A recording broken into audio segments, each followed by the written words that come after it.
दोस्तों, आप सभी को हमारा प्रणाम। हम कल ज्योतिष में कुछ सीख गए थे। आज हम नेक्स्ट पार्ट इसका शुरू करते हैं। इसके आगे जो हम आपको बताने चल रहे हैं, इसे ध्यानपूर्वक सुनिए और जितना हम बोल रहे हैं डे बाय डे उतना याद करते चलिए। चलो शुरू करते हैं उसके आगे से। अब हम पंचांग के बारे में जानते हैं। पंचांग क्या है? अब पंचांग में पहले जानेंगे। पंचांग में तिथियां होती हैं ना। अब तिथियों के प्रकार, मतलब तिथियां कितने प्रकार की होती हैं। और तिथियां हमारी 5 प्रकार की होती हैं: नंदा, भद्रा, जया, रिक्ता, पूर्णा। अब ये 5 प्रकार की तिथियां होती हैं। इसके अंतर्गत कौन कौन सी तिथि आती है? नंदा के अंतर्गत प्रतिपदा, जिसे प्रथमा बोलते हैं, और षष्ठी एकादशी ये हो गई। और भद्रा के अंतर्गत तिथियां द्वितीया, सप्तमी, द्वादशी हो गई। और जया के अंतर्गत तृतीया, अष्टमी, त्रयोदशी। और रिक्ता के अंतर्गत चतुर्थी, नवमी, चतुर्दशी। और पूर्णा के अंतर्गत पंचमी, दशमी, अमावस्या या पूर्णिमा ये हो गई। अब हम जान लेते हैं। वैसे अगर आपको याद करना है, देख लीजिए कितने आसानी से आपको याद हो जाएगा। इसे आप ज़रूर याद करना। अब हम देखते हैं करण क्या है। करण के बारे में हमें जानना है। तिथि के आधे भाग को करण कहते हैं। करण का मान 6 अंश होता है।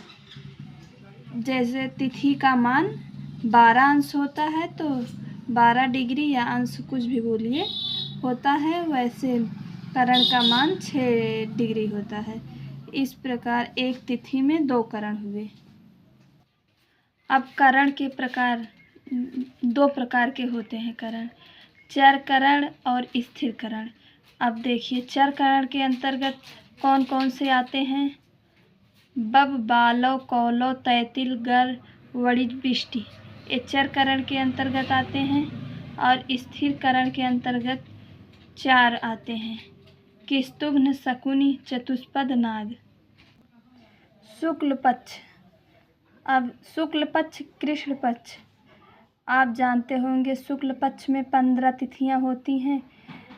ये प्रथमा से प्रतिपदा, प्रथमा एक को ही बोलते हैं, प्रथमा से लेकर पूरा पूर्णिमा तक। फिर उसके बाद फिर प्रथमा से अमावस्या, ऐसे होती हैं तिथियां। चलो अब देख लीजिए।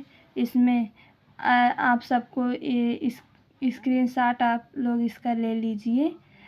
देखिए इसे कैसे याद करना है। शुक्ल प्रतिपदा, किस्तुघ्न। पहले तिथि आपको डालना है, फिर पूर्वार्ध, फिर उत्तरार्ध। पहले देख लीजिए, शुक्ल प्रतिपदा में पूर्वार्ध के नीचे किस्तुघ्न, उत्तरार्ध के अंतर्गत बब, द्वितीया के अंतर्गत बालव, कौलव। ऐसे आप इसे लिख लीजिएगा। अब क्या हम पूरा बोले, इसे आप स्क्रीनशॉट ले लीजिए। अब वैसे कृष्ण पक्ष के अंतर्गत 15 तिथियां हुई। अब इसका भी आप ले लीजिए। वो शुक्ल पक्ष का था, एक कृष्ण पक्ष का है। अब इसे भी आप स्क्रीनशॉट ले लीजिए, याद कर लेना। जितना हम बताते चल रहे हैं उतना आप याद करिए।